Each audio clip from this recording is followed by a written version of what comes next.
What is going on, everybody? Welcome back to another video. You guys have seen the thumbnail, you've seen the title, you know what this video is about, so let's just get into it, okay?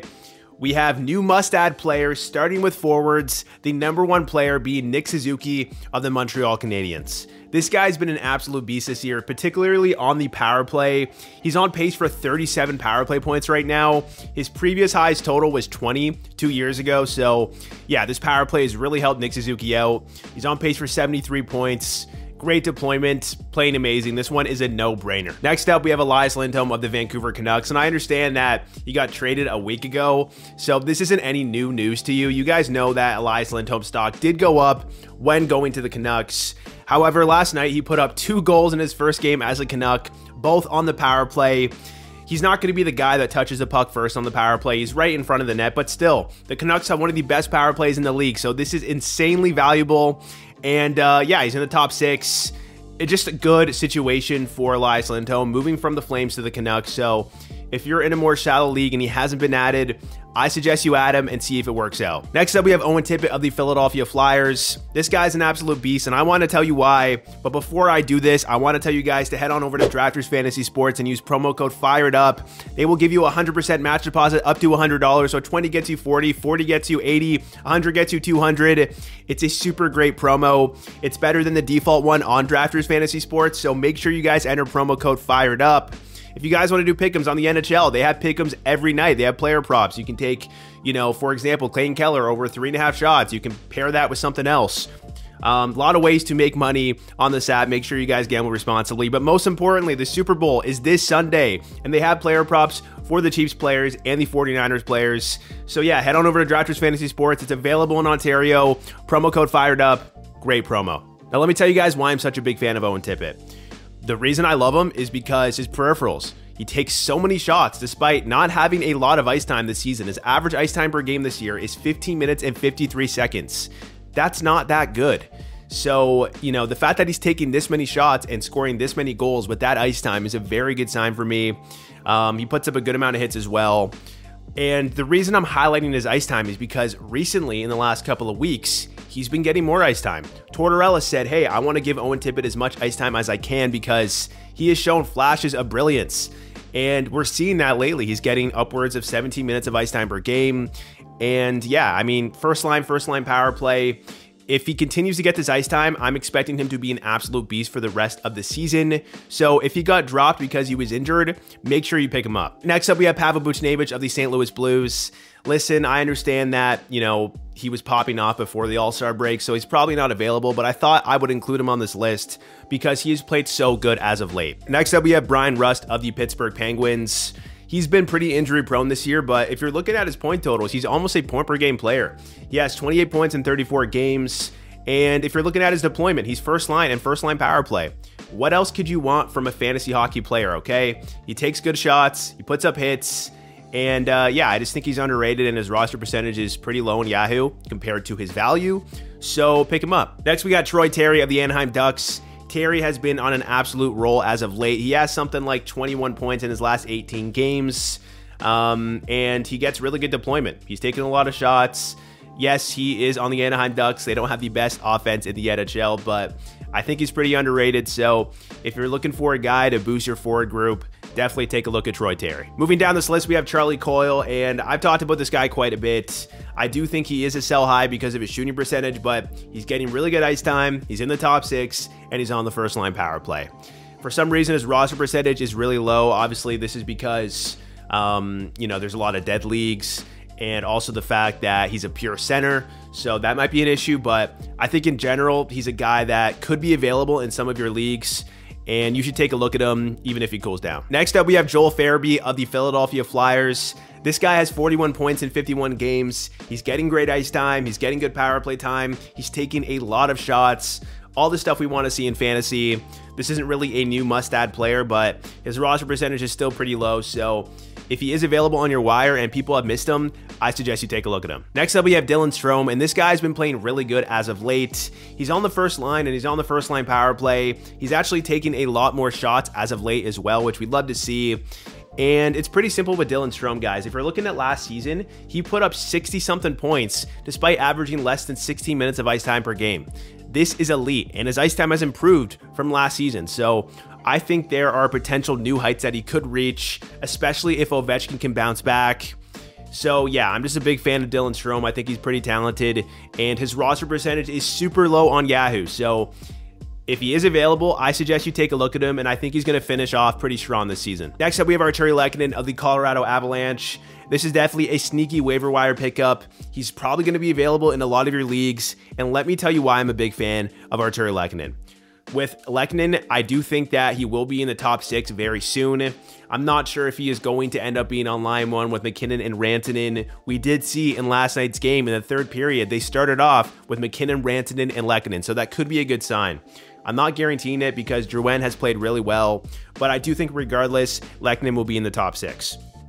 Also, there is no way they're going to keep Ross Colton on the first-line power play. Lehkonen will go back on that first-line power play and will probably stay there for the rest of the year. Obviously, we don't know with Nichushkin, like what's going to happen with him when he comes back, what's going to happen with the lines, but regardless, Lehkonen, at least for the next couple of weeks, should be in the top 6 and on the first-line power play.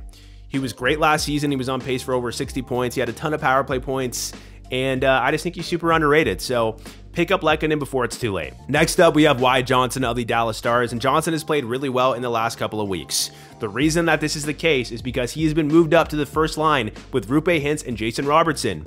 Joe Pavelski has been moved to the third line, and what we're seeing from that first line is that they're producing pretty good. So I think there's a good chance that they keep this line together.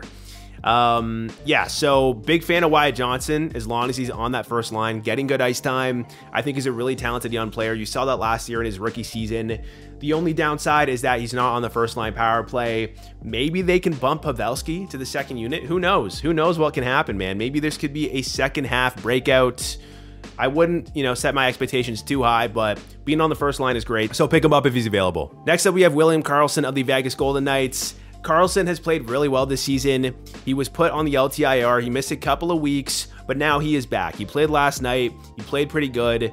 And the thing that I love about Karlsson this year is that he's on the first line power play. He's getting good minutes and he's producing. So if he got dropped because he was injured, you should probably take a look at him. Next up, we have Dylan Cozens of the Buffalo Sabres. With Dylan Cozens, he's been a pretty big bust this season. If you're looking at last year, his numbers, he had 31 goals and 68 points in 81 games. This season, he only has 10 goals and a total of 29 points in 47 games. Pretty much the same ice time as last season, but the big issue with Cozens this year is that he hasn't been on the first line power play. He has a pretty low shooting percentage, so maybe there could be some room to bounce back. And the reason that I'm including him on this list is because as of late, we're seeing improvements in his deployment. He's back on the first line power play, even though the Sabres power play is not great this season, and he's getting more minutes. I mean, even last night, if you're looking at the game last night against the Dallas Stars, he had 8 shots and he had 20 minutes and 59 seconds of ice time.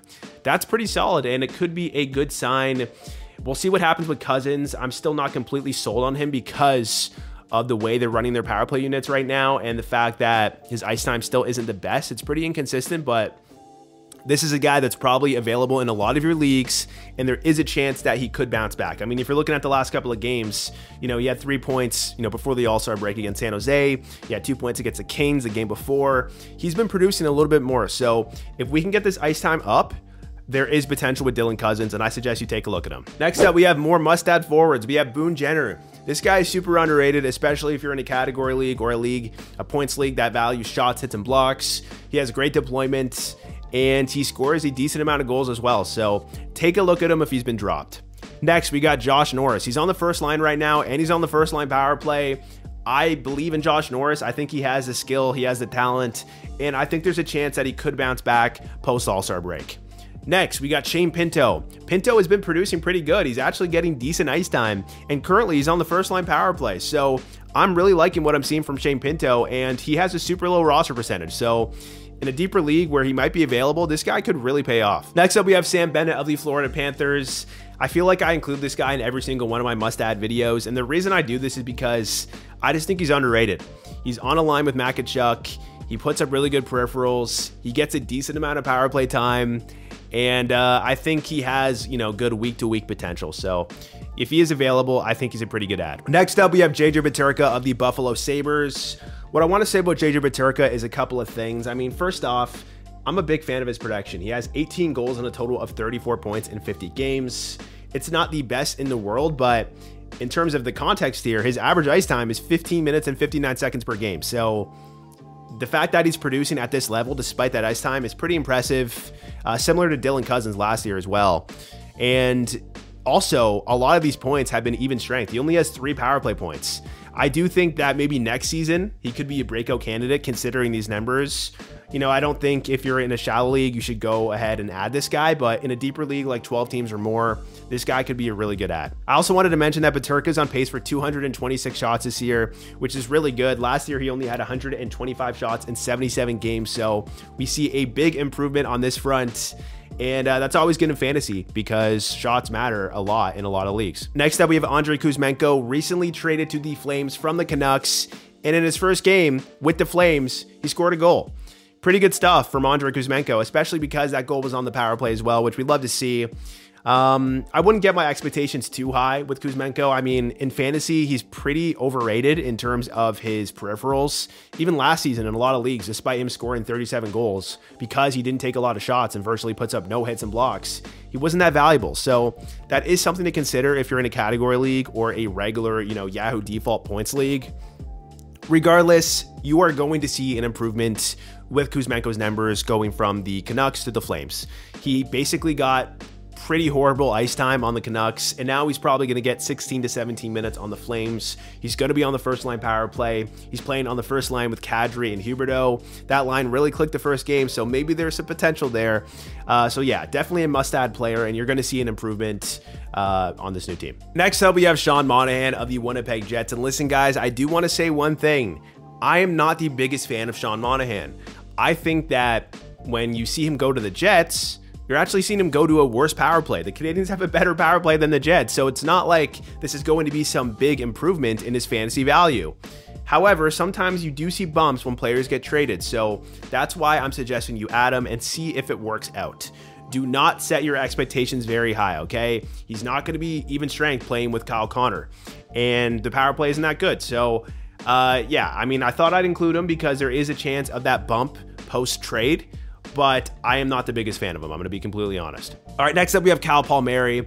Palmieri went on a pretty hot streak for like 2 weeks there. He was taking so many shots. I don't think that's sustainable, but I think Palmieri's pretty underrated. He takes a decent amount of shots. He puts up hits. He's on the first line power plays. Ice time's decent. And yeah, I mean, the Islanders power play is really good. So yeah, I do think Palmieri is a pretty underrated option. Next up, we have Adam Henrique of the Anaheim Ducks. Obviously, Henrique is in trade talks, and I'll give you guys my take on him depending on which team he goes to. But for now, on the Anaheim Ducks, he's playing pretty good. I mean, he has a lot of points in the last couple of weeks. He puts up really good peripherals. I love his deployment. And in general, in the last couple of years, Henrique has been super underrated. So if you're looking for a guy that's going to be pretty consistent and solid, Henrique is that player. Next up, we have Chandler Stevenson of the Vegas Golden Knights. I'm not sure of the long-term potential of Stevenson because I think when everybody's healthy, he's not on the first-line power play. But regardless, he's been producing as of late. He's getting good minutes. And at least until Jack Eichel comes back, I think he's a really underrated option. Next up, we have Igor Chinakhov of the Columbus Blue Jackets. This is a young player who has really showed a lot of promise this season. He's scoring a decent amount of goals. He's getting solid minutes lately, and he's taking a lot of shots. He's currently on the first line in the first line power play. I mean, we'll see how this changes because the Blue Jackets have really changed their lines up quite a bit. But I do think there's upside with Chinakhov, especially going into the second half of the season. So in a deeper league, this guy could be a super underrated pickup. Then we have Juraj Slafkovsky of the Montreal Canadiens. Has Slafkovsky finally arrived? Has he finally started to be the player that people were expecting him to be? Maybe, guys. I mean, looking at the last 19 games, he has 14 points, 7 of these points being goals. Pretty impressive stuff. What I love about Slafkovsky and why I've talked about him in previous videos as well is because he's pretty much locked in terms of his deployment. He's on the first line. He's on the first line power play. He's getting upwards of 17 minutes per game. This is what we love to see in fantasy, and he's also taking a lot of shots as of late. I'm a big fan of Slafkovsky, especially considering his roster percentage, so please take a look at him while he gets this deployment for the rest of the year. Next up, we have some more must-add forwards, and I'm going to go rapid fire here. The first player we have is TJ Oshie of the Washington Capitals. I know he's a Band-Aid. I know he's like 36 years old, but he's still getting solid minutes. He puts up solid peripherals, and he's on the first-line power play. So in general, I think Oshie is pretty underrated. Next up, we have Ivan Barbashev of the Vegas Golden Knights. I still think Barbashev is a sell high considering his deployment, but as of late, his production has been pretty good. He is putting up points, and that's all we care about in fantasy, so maybe pick him up and ride the hot hand, or try to sell him high if you can. Next, we have another Vegas Golden Knight, and that player is Nicholas Roy. This is only a short-term option, guys. Once Eichel comes back, his value will go down, but for now, with Eichel out, he's currently on the first line, so please take a look at him if you're in a deeper league. Next up, we have Logan Couture of the San Jose Sharks. I know Couture has not been great since returning from his injury. He only has 1 assist in 6 games. However, he's still getting great deployment and his peripherals are solid. So I do think he's a sneaky option, and I do think that the production will come at some point. So take a look at Logan Couture, and it could pay off, especially if you're in a category league. Next up, we have Morgan Frost of the Philadelphia Flyers. Frost, he's getting better minutes. It seems like he's got into Tortorella's good graces, and he's pretty much a lock to be in this top 6 for the rest of the year. His power play time is decent, even though the Flyers have one of the worst power plays in the league, and he actually puts up good peripherals as well. So I think Frost, he's a pretty underrated option, and if we're looking at last season, he led the Flyers in even strength points, and he had a pretty amazing second half. So maybe Frost can start producing like he did last season for the rest of this season. Next up, we have 2 Columbus Blue Jackets players. Cole Sillinger, he's getting pretty good minutes, which is why I'm including him on this list. He had a hat trick about 2 or 3 weeks ago. He's had okay production since then, but in general, guys, I'm just looking at his deployment, and I think the deployment is pretty solid. Then we have Dmitry Voronkov. I really don't like his minutes, guys. His minutes are very inconsistent.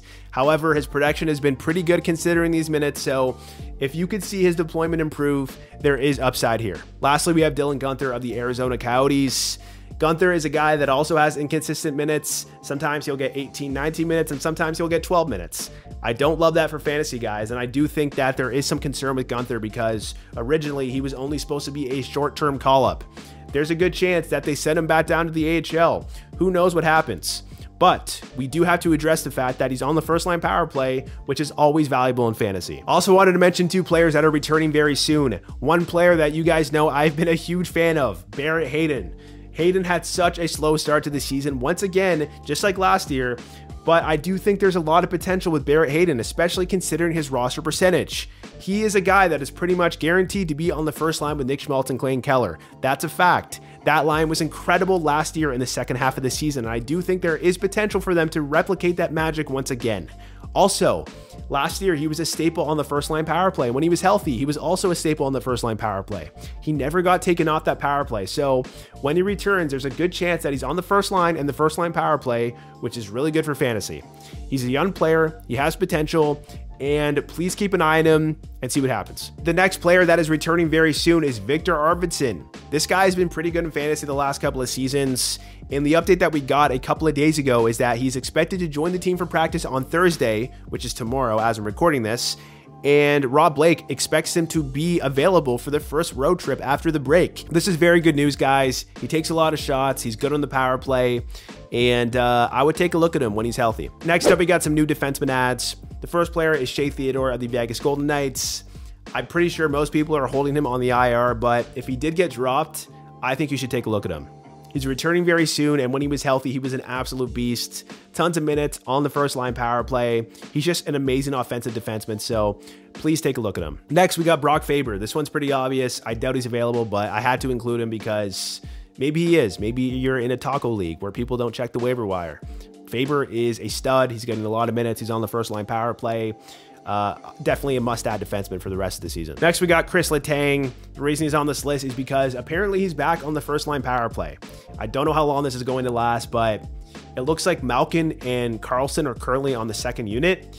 You know, we'll see how it plays out, but Letang, if he's on the first line power play, it certainly helps his value, so take a look at him. Next up, we got Brandon Montour, and I know you guys are sick of me talking about this guy, but I think he's going to bounce back. I'm going to keep saying it, and maybe that will manifest Montour finally putting up some points. we'll see what happens, guys. But if you've heard me talk about him, you know I love his deployment. I love the fact that he's on the first line power play. And I do think that soon enough, he's going to put up some points. Next up, we got Zach Werenski of the Columbus Blue Jackets. Zach Werenski is super underrated in my opinion. He takes a lot of shots. He's putting up a lot of points. He's on the first line power play. He is a guy that I think his roster percentage is way too low compared to his value. So if he was dropped because he was injured and he's still available, you need to pick this guy up. Next up, we got Thomas Harley of the Dallas Stars. Harley has been producing at an elite level as of late. I'm still not sold on him. I still think there is a possibility that he's a sell high.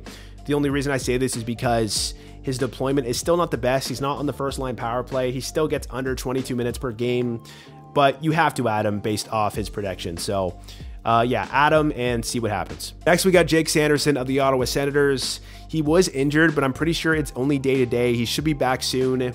And what we saw with Sanderson is that before he was injured, he was put back on the first line power play. He's been playing on the first line power play the last couple of games, and he has been taking a lot of shots.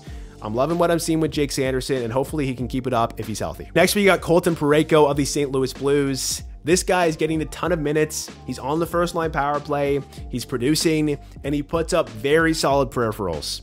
If this guy is somehow available in a category league, you got to pick him up. And I think in a lot of leagues, he could be available, and he's super underrated. So yeah, Colton Parayko, pick this guy up. Next up, we have Alec Martinez of the Vegas Golden Knights. And I want to make one thing clear. This is a short-term ad. Shea Theodore, when he comes back, he's going to be back on the first line power play, and Martinez will be bumped down. Before Theodore comes back, Martinez is still on the first line power play. He puts up solid peripherals, especially in the block department, and he's been producing as well. So definitely an underrated option at the moment. Next, we got Seth Jones of the Chicago Blackhawks. Good minutes, first line power play, solid peripherals, definitely underrated. Next, we got Thomas Chabot of the Ottawa Senators. He's not currently on the first line power play, but I'm liking his production. I'm liking his peripherals. I do think that he's pretty underrated in terms of his roster percentage, so please take a look at him. Then we got Samuel Girard of the Colorado Avalanche. I do not like his minutes, guys, so I wouldn't suggest dropping somebody that is established for Samuel Girard. However, his production has been pretty good as of late, and I do think he has a chance to have some pretty solid weeks considering he's on this Avalanche offense. The last thing I want to talk about is goalie ads, and a lot of these are pretty obvious, but I wanted to give you my takes on these players. The first goalie is Adin Hill. This guy is an absolute stud. He has the best numbers in the NHL. In a points league, he could be available, probably not after the last couple of games, but he was available in one of my leagues a couple of weeks ago because he was injured, and the fact that Thompson and Hill have been splitting for most of the year. It looks like they're breaking that split now, and Adin Hill is becoming the #1 starter. So if you are in a points league and he's somehow available, you need to pick this guy up. Next, we got Philip Gustafsson of the Minnesota Wild. I think there's a good chance that Fleury gets traded, but even if Fleury's there, Gustafsson is the #1 starter. He's going to get most of the starts. And if you saw before he was injured, he was an absolute stud. There was like a stretch of 10 to 15 games where you saw the Philip Gustafsson of last season, and I think that can happen once again. So in my opinion, Philip Gustafsson, super underrated, and I do think that there is upside right now. Next, we got Alex Lyon of the Detroit Red Wings, and this one's obvious, guys. Lyon has been an absolute beast. Ville Husso is back, so we'll see if Husso can eat into some of that timeshare. You know, we'll see what happens, but I do think this could be a Joey Daccord situation where Lyon has outperformed Husso so much this season that they kind of have to give the #1 starter to Alex Lyon. So yeah, we'll see how it plays out, but in general, you got to add Alex Lyon if he's available. Next, we got Samuel Ersson of the Philadelphia Flyers. He just got a great win against the Panthers last night. They won 2-1. Ersson has been incredible this season despite a couple of rough games before the All-Star break. It was a little bit of a slump for the Flyers, who've been playing very well prior to that, but in general, guys, Ersson, he's going to get the majority of the starts for the rest of the year, and the Flyers are a potential playoff team, so you got to add this guy before it's too late. Next, we got Ukko-Pekka Luukkonen of the Buffalo Sabres. Devin Levi was sent down to the AHL. He's probably going to be there for the rest of the season, so that means that UPL is going to be the #1 starter. In a points league, this is great news. He's probably going to rack up a lot of points in those type of leagues that value saves. And yeah, if he is available and you need a goalie, I think he's a great option. Next, we got Pyotr Kochetkov of the Carolina Hurricanes. Kochetkov's been great this year, and he's healthy now, so if he did get dropped, I suggest you take a look at him. Next, we got Jonas Korpisalo of the Ottawa Senators. The Senators are finally healthy. They have Shane Pinto back, Norris is back, and I do think that they could rack up a decent amount of wins for the rest of the season. So with Anton Forsberg out long term, it's Korpisalo's net. I think Korpisalo is going to start a lot of games, and I do think there's potential for him, especially in a points league. So please take a look at him. Next, we got Ilya Samsonov of the Toronto Maple Leafs. Samsonov was so terrible to start the year, but since getting called up from the AHL, he is playing much better. We don't know what's really going to happen with Joseph Woll. He is practicing, but Sheldon Keefe said he was still a long ways away. So, you know, there is a chance that Samsonov's going to get a lot of starts for the next couple of weeks.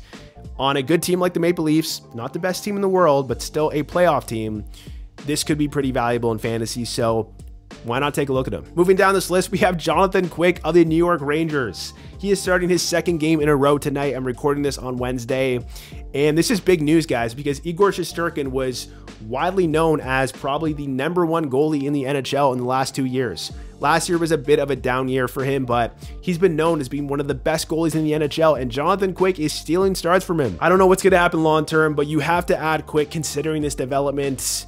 It would be smart for the Rangers to try to get Shesterkin going, but if Quick is outperforming him this much, they have no choice but to give him starts. So see what happens with Quick, and maybe it could work out. Lastly, we have David Rittich of the Los Angeles Kings.